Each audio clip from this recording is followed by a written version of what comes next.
Vamos para a Bíblia agora. Eu vou falar sobre a centralidade da cruz.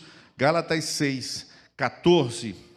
Diz assim a palavra de Deus: quanto a mim, que eu jamais me glorie, a não ser na cruz de nosso Senhor Jesus Cristo, por meio da qual o mundo foi crucificado para mim e eu para o mundo. Nós vamos todos ler aquele texto de Gálatas 6,14, está na tela, ou então na tela do seu smartphone.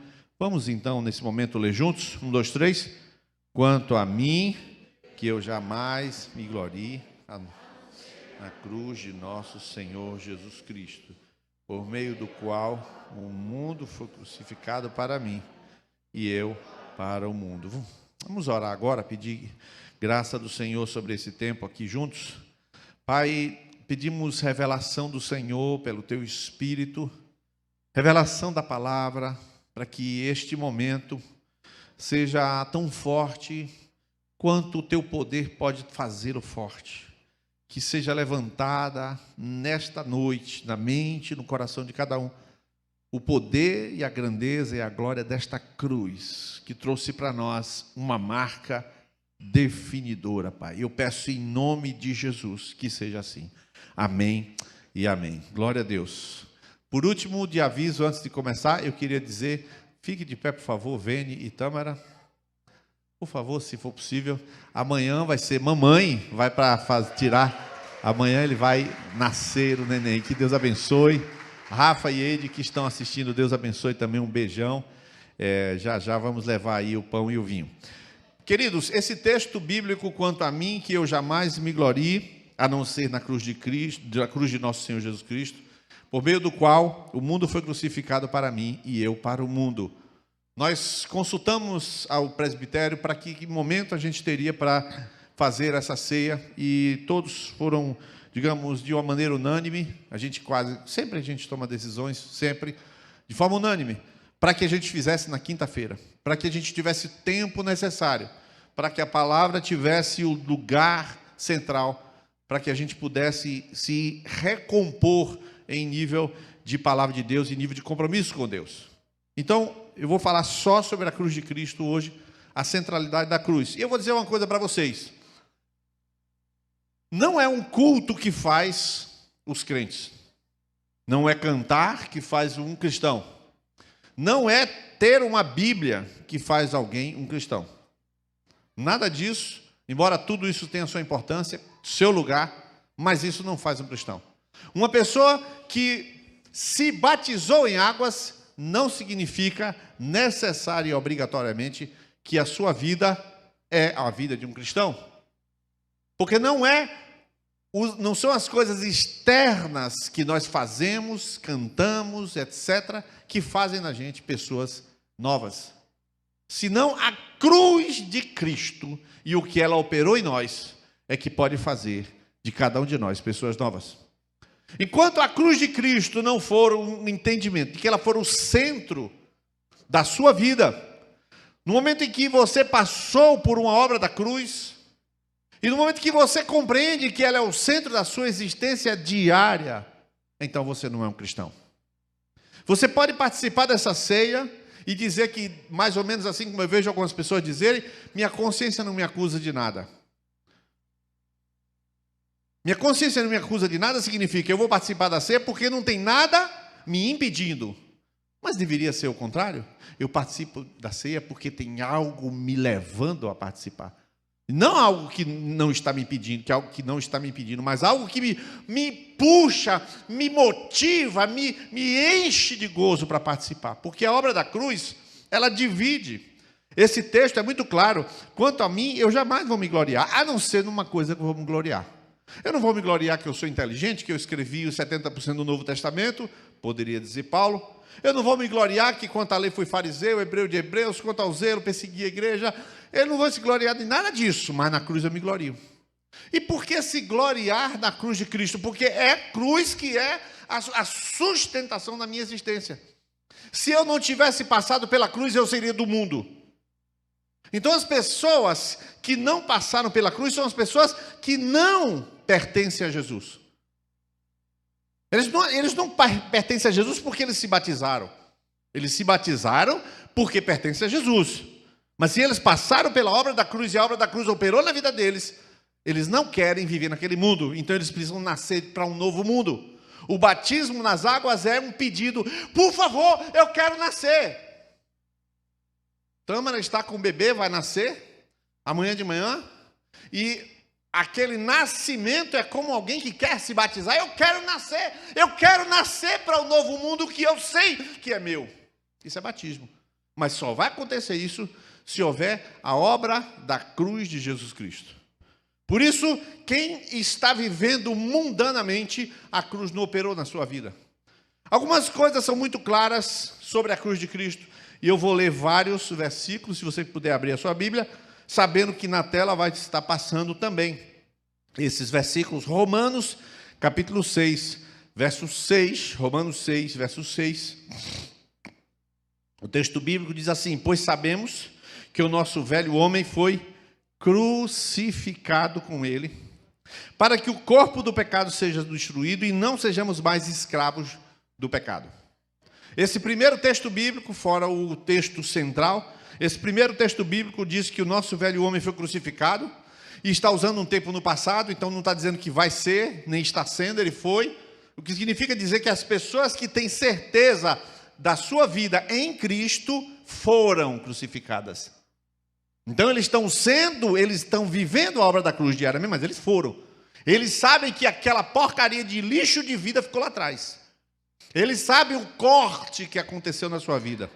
Por isso que diz o texto, para que não sejamos mais, Romanos 6,6, escravos do pecado. Uma pessoa que é escrava do pecado está precisando passar por uma operação da cruz em sua vida. O pecado não pode ter domínio. Porque há um vaticínio categórico sobre nós que diz assim: o pecado não terá domínio sobre vós, porque vós não estáis debaixo da lei, mas debaixo da graça. Então é um decreto, não pode ser revogado e nem impedido, porque é um decreto de Deus. Então por que a pessoa está vivendo preso ao pecado? Porque não passou pela cruz. Porque isso só vale para quem está sobre a obra da cruz. Agora Romanos 6, 22. Romanos 6, 22, este versículo é o único dos que eu vou citar, que não usa a palavra cruz ou crucificado. Ele diz assim: mas agora que vocês foram libertados do pecado e se tornaram escravos de Deus, o fruto que colhe leva a santidade e o seu fim, a vida eterna. O que significa dizer que uma pessoa que foi liberta pela obra da cruz, ele se tornará santo progressivamente. Ele é declarado santo e se tornará santo. A santidade não é uma coisa que eu conquisto de imediato, mas também não é uma coisa que eu nunca... Não, eu conquisto, digamos assim, o DNA de santidade e depois o comportamento de santidade. Por essa razão, o fruto da santidade é a vida eterna. A Bíblia diz em Hebreus 12, 14, seguir a paz com todos e a santificação, sem a qual ninguém verá o Senhor. A santificação significa: eu estou separado do mundo e vivo essa separação. Então nós não discutimos coisas certas e coisas erradas, discutimos separação. Por esta razão que aqui você não vai ouvir nunca, aqui na videira você nunca ouvirá alguém chegar aqui dizer um pecado. Oh, é pecado você assistir a série, sei lá, The Walking Dead. Você nunca vai ouvir isso. Oh, é pecado vestir blusa, sei lá, costa nua. Nunca ninguém vai dizer isso. Nunca. Por quê? Porque isso não vai separar você do mundo. É a separação do mundo pela cruz que vai fazer você discernir aquilo que é certo e errado. Tem coisas que estão tão certamente erradas que estão escritas. Não adulterarás, não furtarás, não matarás. Está tudo escrito lá. 1 Coríntios 1, verso 17 e 18, diz assim: pois Cristo, agora Paulo falando da cruz de Cristo, 17 e 18, olha a velocidade, é 1, viu? 1 Coríntios 1, verso 17 e 18. Olha a velocidade que esse povo opera o data show. Viu? Depois eu quero, quando nós terminarmos de ler, a gente vai aplaudir esses irmãos que estão... Quem é que está no data show hoje, Hilário? Ana Vini? Rapaz, essa menina vai casar logo, viu? Jesus. 1 Coríntios 1, 17, vai, Josi, receba. 1 Coríntios 1, 17 e 18. Pois Cristo não me enviou para batizar, mas para pregar o evangelho, não com palavras de sabedoria humana, para que a cruz de Cristo não seja esvaziada. Pois a mensagem da cruz é loucura para os que estão perecendo, mas para nós que estamos sendo salvos, é o poder de Deus. A obra da cruz, queridos, é poder na sua vida. É poder. Eu não acho feio. Eu vejo algumas pessoas aqui na videira que tem um colar de cruz. Algumas pessoas andam com um colar de cruz, né? Ainda bem, eu não vi ninguém aqui com um colar de cruz com Jesus na cruz. Se você vai usar com Jesus na cruz, tem alguma coisa errada com você. Mas usando o colar de cruz, né? Cada um tem o seu gosto, usa se quiser. Eu não uso. Mas eu acho belo isso. Porque uma vez eu li uma reportagem de um camarada chamado Elben Lenz César, já falecido, diretor e fundador da revista Ultimato. Ele disse o seguinte, que ele viajou pelo Oriente todo. Foi na Tailândia, foi na Birmânia, e foi todos aqueles países do Oriente, inclusive Coreia do Norte ele foi. Ele teve todos aqueles países, Índia, e ele disse, uma coisa eu não vi naqueles países. Eu não vi a cruz, eu senti falta da cruz. Você anda aqui pelo nosso Brasil, você vai à entrada de Monte Santo, tem uma cruz. Você vai passando pelos lugares, tem uma cruz. A cruz vai lembrar o quê? Pode ser que alguém tenha esquecido o poder, mas não pode apagar a força desse símbolo. Por isso que a palavra da cruz é poder para quem é salvo. Para quem não é salvo, é só um símbolo. Mas para quem é salvo, a palavra da cruz é poder. Porque eu não posso vencer o pecado, a não ser pelo poder da cruz. Não é pelo poder da oração, não é pelo poder da leitura da Bíblia, é o poder da cruz de Cristo. É a cruz que faz isso. Vamos lá, Gálatas capítulo 2, verso 20. Gálatas 2, 20, diz a palavra de Deus. Fui crucificado com Cristo. Esse versículo eu queria que todo mundo lesse. É possível ler? Está dando para ler aí, Dilma? Está conseguindo? Então está ótima de exame de vista. Vamos lá, todo mundo lá? Fui crucificado com Cristo.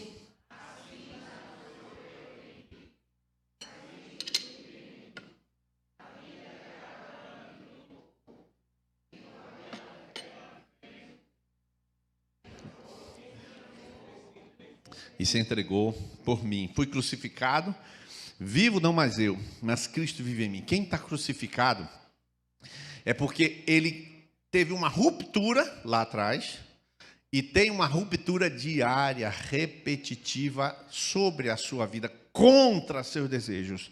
É por isso que diz Gálatas 5:24. Olha o que diz Gálatas 5:24. É um versículo forte, é um verso sério. Por isso a centralidade da cruz. Os que pertencem a Cristo Jesus crucificaram a carne com as suas paixões e os seus desejos. Irmãos, esse texto aqui, ele é um texto muito forte. Praticamente, ele está dizendo assim, se você olha para uma pessoa que não crucificou os seus desejos, mas vive dando vazão a eles, essa pessoa não passou pela cruz, essa pessoa não está crucificada com Cristo.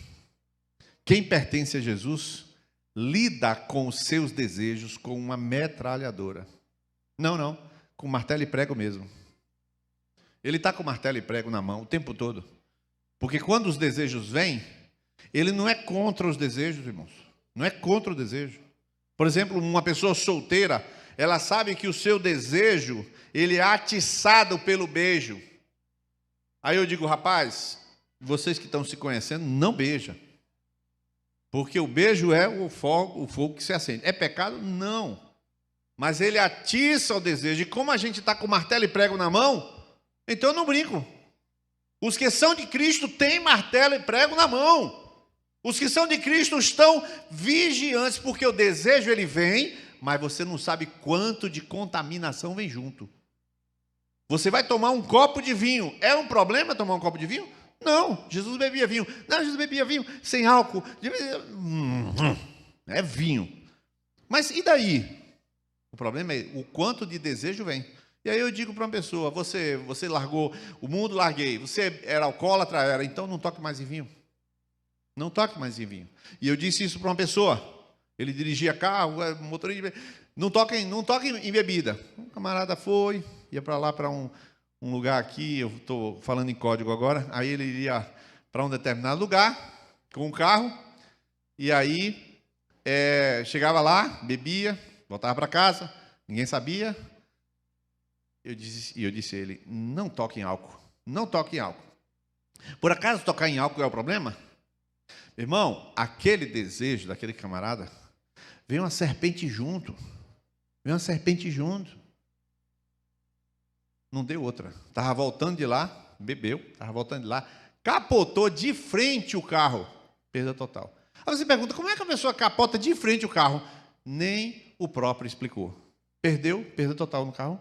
Alguns aqui sabem, eu estou falando em código, alguns aqui sabem de que eu estou falando. E a verdade é essa. Por essa razão, quando você começa a enriquecer, o dinheiro em si, o ter na conta não é problema. Mas quando você começa, o desejo interno vem uma cobra junto. Então o problema não está no dinheiro, nem está no vinho, nem está nada disso. Está no desejo, e os que são de Cristo crucificaram. Os que são de Cristo não jejuaram, os que são de Cristo não leram a Bíblia, os que são de Cristo crucificaram os desejos. Martelo e prego na mão. Diga para a pessoa do seu lado, martelo e prego na mão, irmão. Efésios 2,16, uma coisa importantíssima que a cruz de Cristo nos propiciou. Efésios 2,16, e reconciliar com Deus os dois em um corpo por meio da cruz, pela qual ele destruiu a inimizade. Reconciliar com Deus os dois em um corpo por meio da cruz, pela qual ele destruiu a inimizade.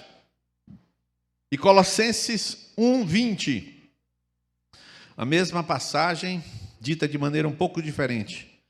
Diz assim, Colossenses 1:20, e por meio dele reconciliasse consigo todas as coisas, tanto as que estão no céu, quanto as que estão na terra, estabelecendo a paz pelo sangue derramado na cruz. Observa bem a importância da cruz no universo. Primeiro diz que reconcilia, e depois diz que reconcilia as coisas da terra, as coisas que são do céu. Irmãos, é mais ou menos a seguinte coisa, quando o pecado entrou no mundo, os céus com os anjos e demônios ficaram em inimizade contra a terra.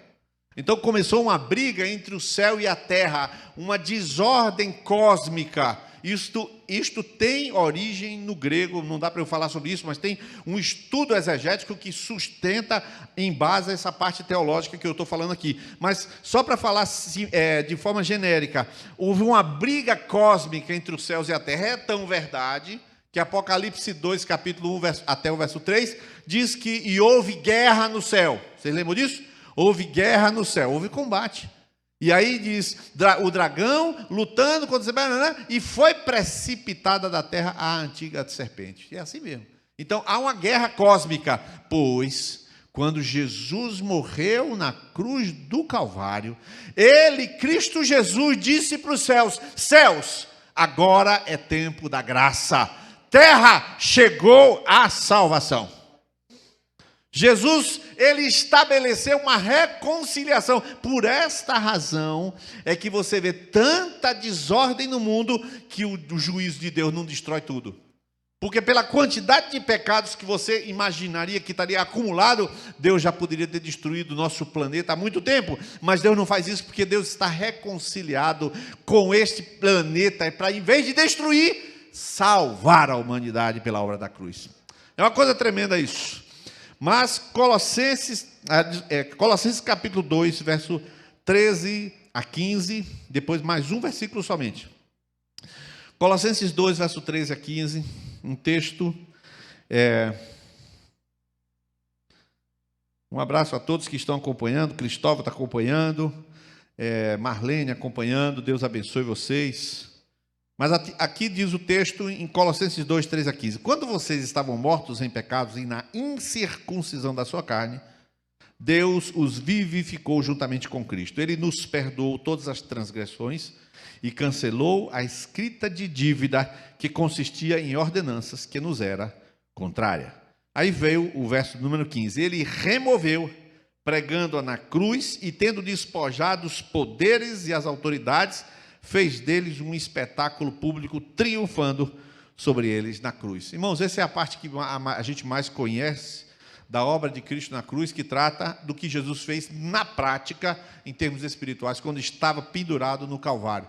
Quando ele estava pendurado no madeiro, estava acontecendo ali um processo judicial. Presta atenção, processo judicial. Exatamente isso. Por que processo judicial, pastor? Pela seguinte razão: Deus não vai salvar ninguém passando a mão na cabeça de ninguém. Deus não salva ninguém fazendo de conta que não aconteceu nada. De jeito nenhum. Como é que Deus salva alguém? Deus pune alguém em lugar desse outrem. Então, como é que Deus vai punir? Então, Jesus está ali na cruz para assumir o erro e o pecado de todos. Então, Deus está fazendo um ato judicial de punição. Quem está fazendo não é o diabo do Império Romano. Quem está fazendo é Deus, em seu Filho Jesus, o Cordeiro de Deus. Deus está justiçando. Só que, pago o pecado por aquele cidadão chamado Jesus de Nazaré, este cidadão é enterrado e é morto, e uma vez morto, a sentença se encerra. Você nunca ouviu ninguém entrar na justiça contra um defunto? O camarada morreu, acabou. Aquele defunto, encerra-se ali a justiça. Foi feita a justiça através da morte. Só que tem um detalhe essencial. Aquele ali não é o verdadeiro culpado. Aquele é um substituto voluntário. Então, Deus vai lá e diz: levanta, porque tu não merece essa sepultura. Essa sepultura era para outro tipo de gente.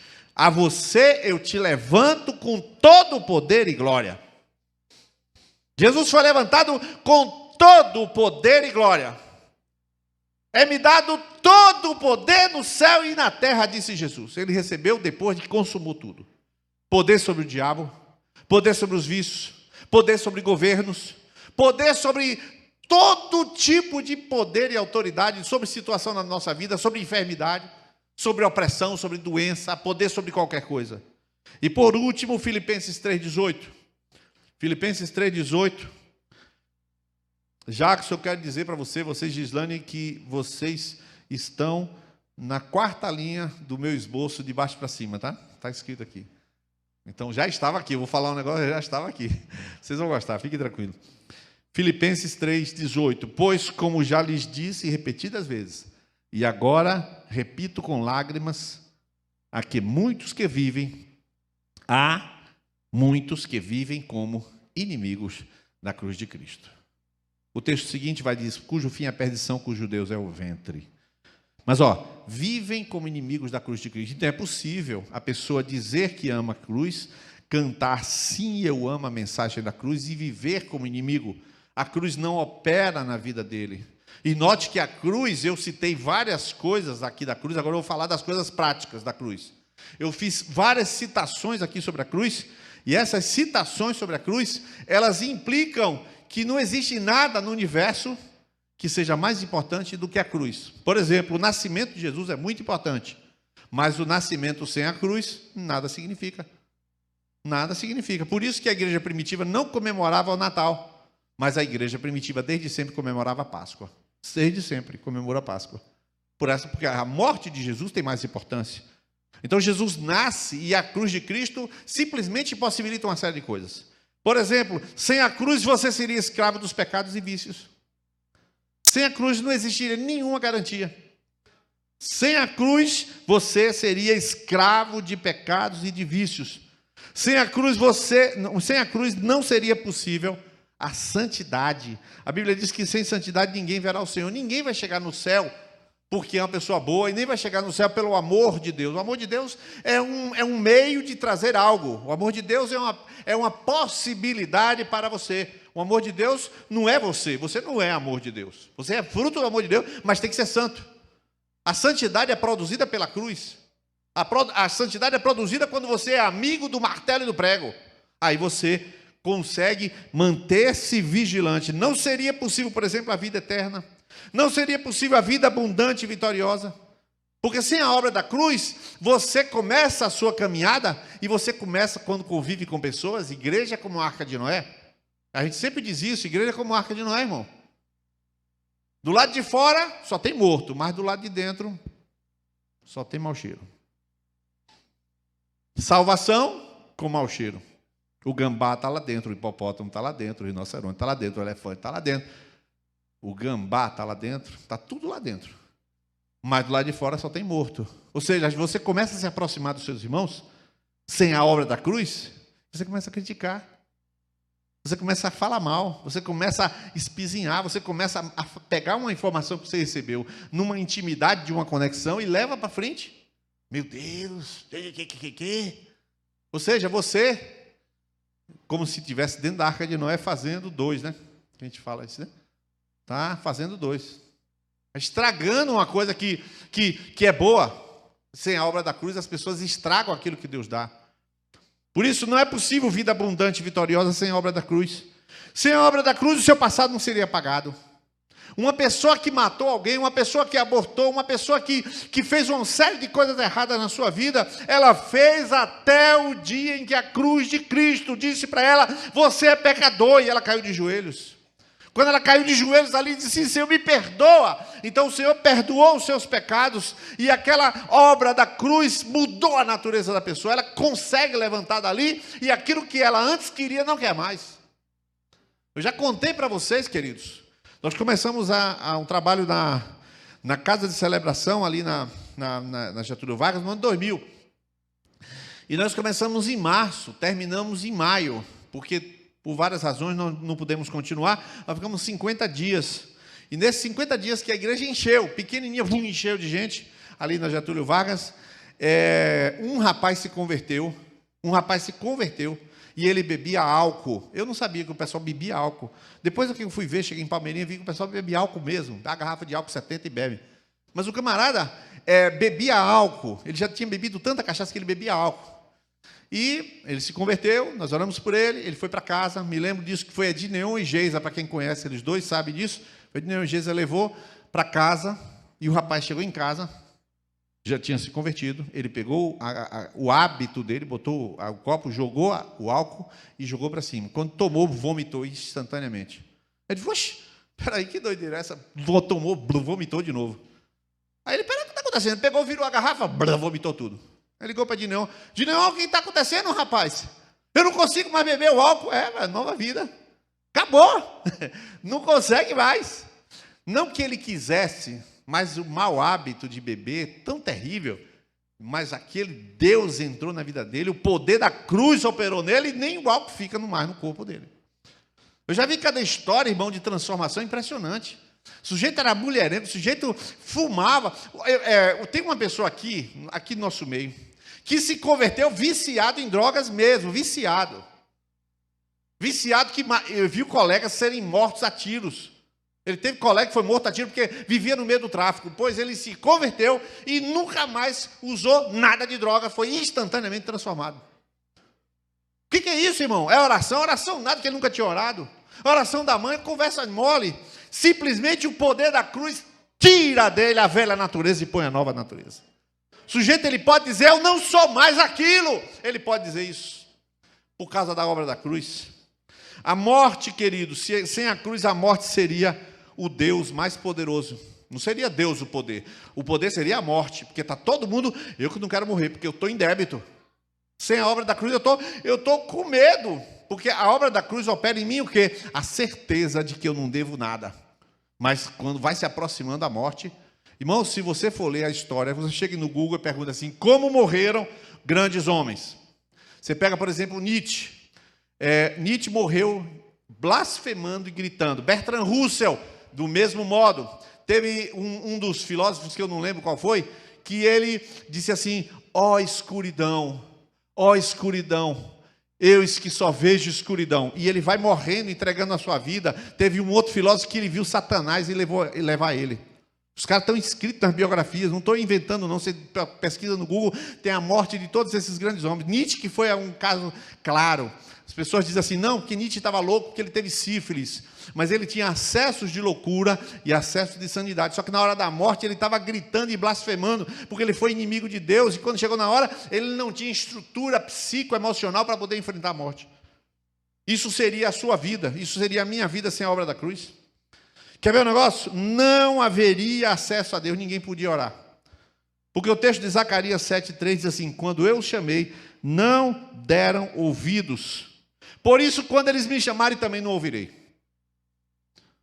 Ou seja, qual é a mediação entre o homem e Deus? A obra da cruz. Deus só ouve a oração porque a cruz existe. Só através disso. E eu diria algumas coisas práticas, irmãos. Sem a obra da cruz, não haveria o meu casamento. Como assim? Eu conheci Fernanda na igreja. Eu tocava guitarra de quinta-feira, acompanhava os conjuntos que cantavam para treinar. Vários músicos cantavam 7, 8, 9 músicas. Eu tocava ali. Daqui a pouco chegou Fernanda, Cristiane e Rosana, as 3 ovelhinhas que a gente chamava, as 3 ovelhinhas. Chegou lá, eu vi, elas frequentaram, foram embora, foram embora. Uns 2 anos depois, foi a primeira vez lá em casa. Meu pai começou a levá-la na casa dela, com o amigo de minha irmã. Tinha nada a ver com ela. Eu não tinha nada a ver com ela. Mas a obra da cruz trouxe Fernanda para perto de mim. Glória a Deus. Posso ouvir um aleluia, igreja? Essa é a verdade. A obra da cruz, eu vou logo pular para a quinta linha aqui. Trouxe Jackson para a Gislane, irmão. Ela ia achar um camarada aonde, se ela passou pela cruz e ele não, Deus vai fazendo pontes de conciliação através da cruz. Lucas e Simeia foi debaixo da ação da cruz que Lucas viu Simeia, Simeia viu Lucas.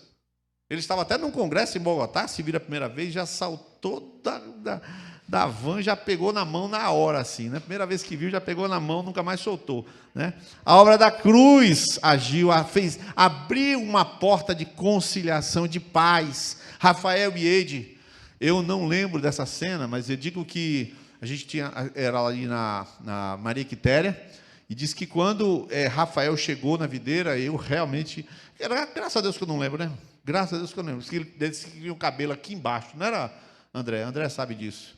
O cabelo aqui embaixo, era um roqueiro pesado, um metaleiro pesado. E diz que quando ele entrou na videira, eu não sei se depois que ela cortou o cabelo ou não, porque só pode ter sido depois do cabelo, né? Mas eu sei que minha filha, quando viu o Rafael pela primeira vez, filho, eu vou casar com esse homem. E ela nem sabia que ele também era corintiano, igual a ela, numa casa de São Paulinos, né? E Rafael torce pelo Corinthians. Quer dizer, só a obra da cruz para trazer Rafael aqui para a videira. Usou André, só a obra da cruz na vida de André, para André chamar Rafael, para Rafael entrar na conexão e ele se converter. Só isso. A obra da cruz começa a juntar pessoas, começa a construir casamentos.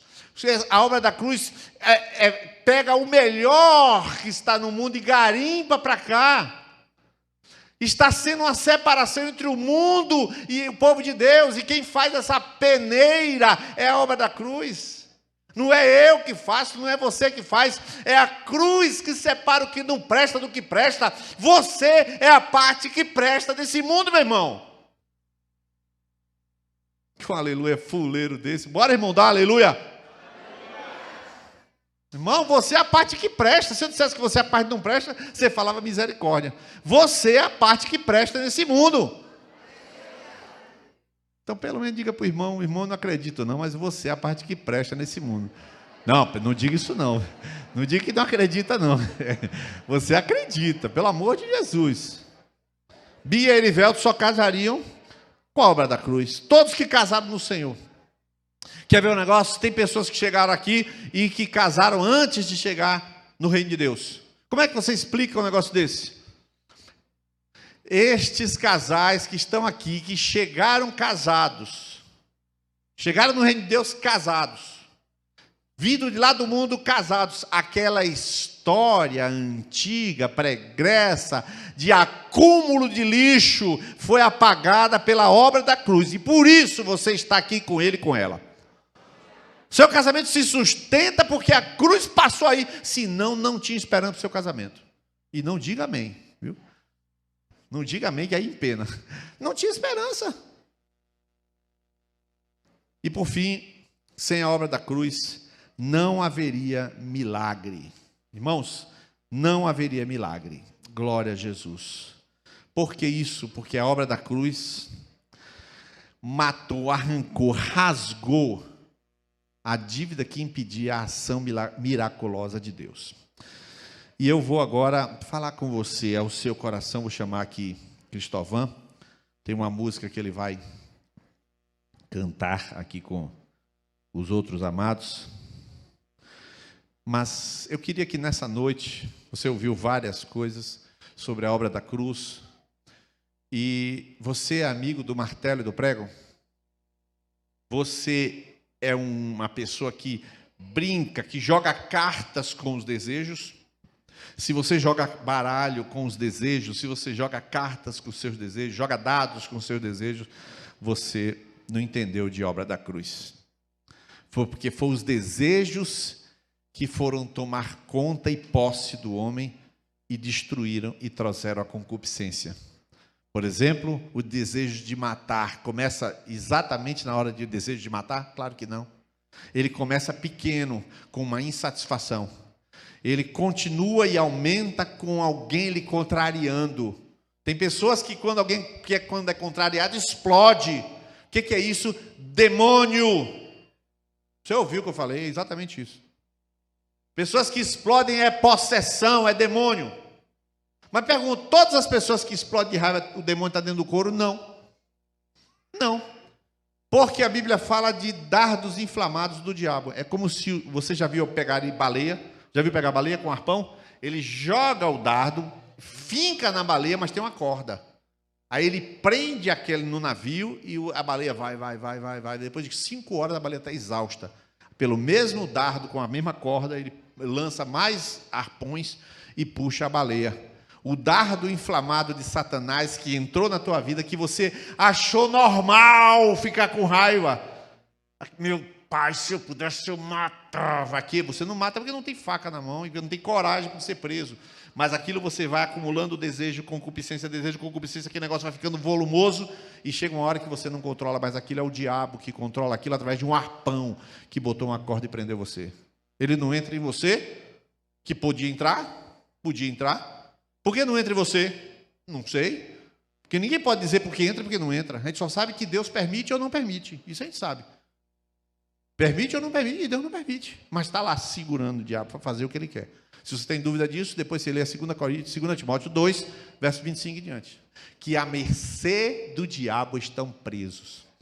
Então eu queria que nessa hora, que a música vai ser cantada aqui, a música de Fernandinho, você começasse a ter um encontro com a cruz de Cristo. Ali naquela cruz, quem está é o Filho de Deus, mas quem deveria estar era você.